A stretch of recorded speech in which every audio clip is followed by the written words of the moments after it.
Hello, my name is Brandis McGreeny, for those who don't know me, and I did my final presentation and/or paper on diet, exercise, and healthy living, and how it pertains to sustainable practices. So a little bit of overview of what I'm going to be talking about today. Excuse me, I'll start off with an introduction.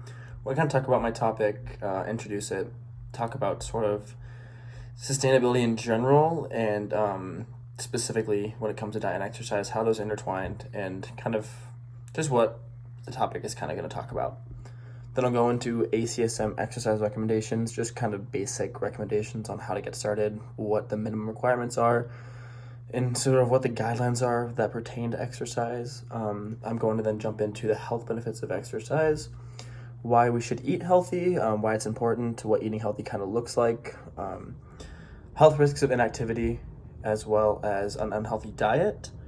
And then the last 2 points are when it's going to really pertain to the class. I'm going to be talking about exercise and sustainability, as well as food and sustainability. Okay, so by introduction, our country is living very unsustainably, whether it be through overconsumption of materials, environmental degradation, pollution, poor diets, lack of exercise, emissions, you name it, we are doing it. For the purpose of this presentation, I wish to investigate specifically diet and exercise. Following an unhealthy diet, following a healthy and balanced diet is very important for yourself and the others around you. Exercising too. Healthy lives lead to more sustainable practices and habits, which lead to an overall more balanced world. I'm going to discuss specifically how important diet and exercise is in terms of sustainable practice. And then the reason I talk about diet and exercise is because they're very intertwined with one another. You can't exercise without having a healthy diet, nor can you really have a healthy diet without exercising. I mean, you can, but the benefits kind of complement each other. And then they're very intertwined, so that's why I kind of talk about them together. Okay, so for the ACSM, the American College of Sports Medicine, it's a very reliable source. We use it in my exercise prescription class, so I figured it'd be a good one to use for this presentation. So just some basic recommendations. They recommend about 150 minutes a week of exercise, whether that be a moderate intensity or a vigorous intensity, meaning kind of just how much it gets your heart rate up, how much it requires you to provide energy, just how difficult it really is kind of how they term or how they deem the difference between moderate or intense or vigorous intensity. If you're doing an vigorous intensity workout, they do allow a little bit less, so maybe 20 minutes a day for 3 days rather than that 30 minutes for 5 days, which would total that 150. But they also say that just if you don't want to meet those requirements, those 3 or 5 days a week, you really should just exercise at least 2 days a week if you have to. Every adult should at least do that 2 days a week of endurance or strength training just to kind of keep you in shape and minimize the health risks that I'll talk about later. And then an article that I read while doing this research, it was called Making a Strong Case for Prioritizing Muscular Fitness in Youth Physical Activity Guidelines. It's kind of talked about how our education system is flawed in terms of exercise prioritization. Just kind of when we're kids, we're not really taught the importance of it. I know, at least in my experience, I was never really taught how important it is. You know, you have your physical education class, you have a recess, you have all that stuff, but they don't really stress it on you that much. They just kind of tell you it's fun. And I don't know, they don't really prioritize it or structure it like they should. And that's kind of how what they talk about in this article, and just how the fact that younger kids aren't as active as they should be, nor are they as active as they used to be.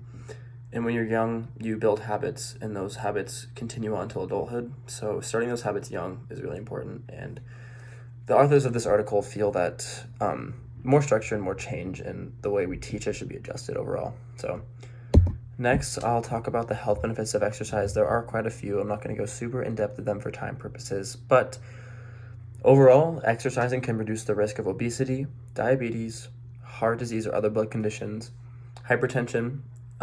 It can increase cardiorespiratory and metabolic health.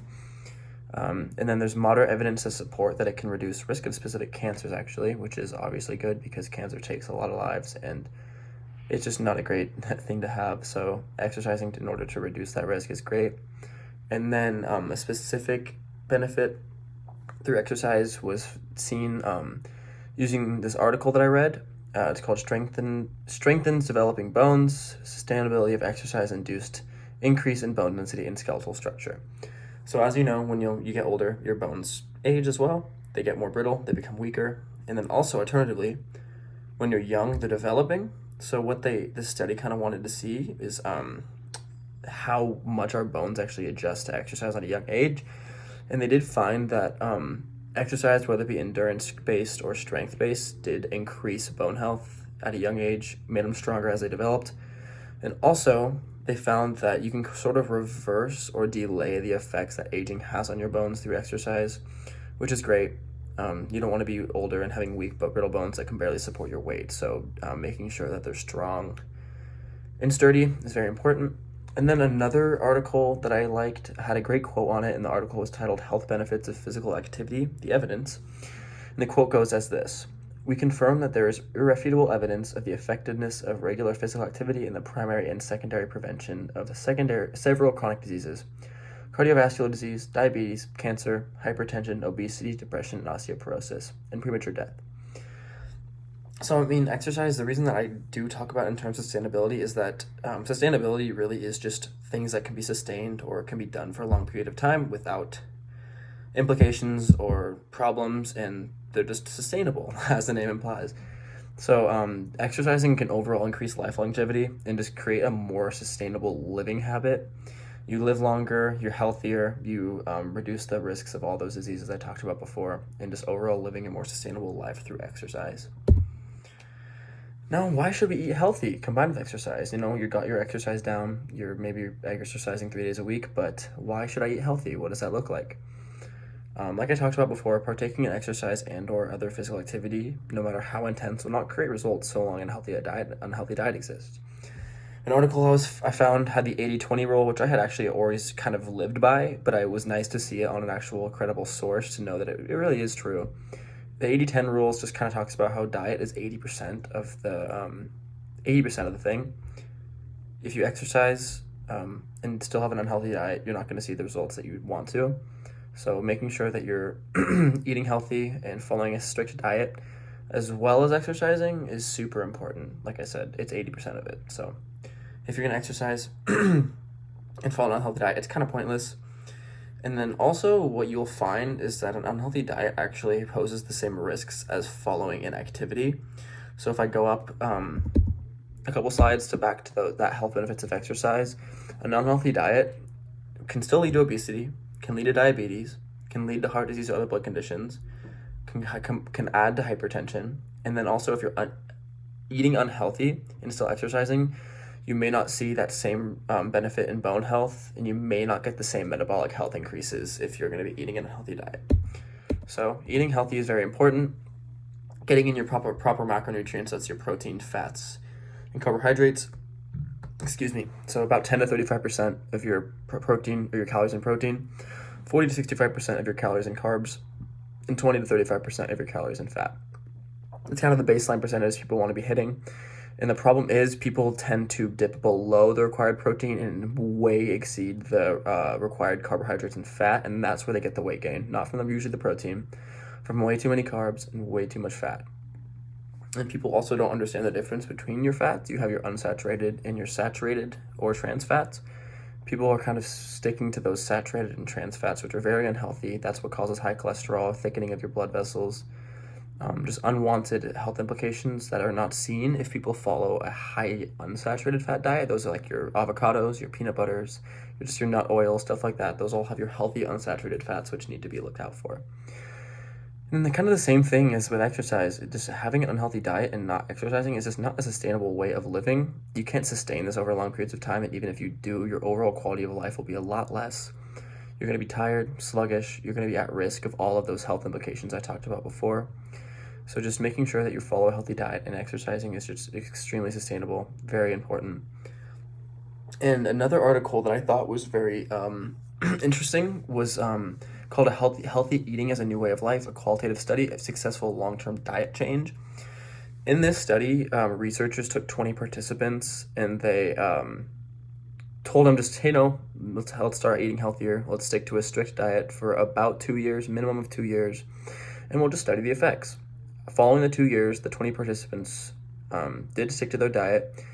And not only did they find them to be healthier, they found that structured, healthy diet also extended over to other areas of life, like sleep, their overall day-to-day routine, exercise, everything like that improved because of that healthy diet. It made them want to change other habits of their lives and just kind of live an overall better life. So eating healthy doesn't just stay in the kitchen. Eating healthy can affect other aspects of life, and that's something important to take into account. And now we have our health risks of inactivity and poor diet, other than the ones I talked about before, like with your increase in risks of other like those diseases. Like I said, you still have your obesity, diabetes, high blood sugar, and heart disease, but you also have smaller, lesser known effects like a reduced cardiac output, impaired lipid metabolism, muscle glucose, and diminishing carbohydrate metabolism. Those are kind of small problems that are what lead to the bigger issues like obesity, diabetes, high blood pressure, those types of things. So either way, having an unhealthy diet and being inactive is just no good.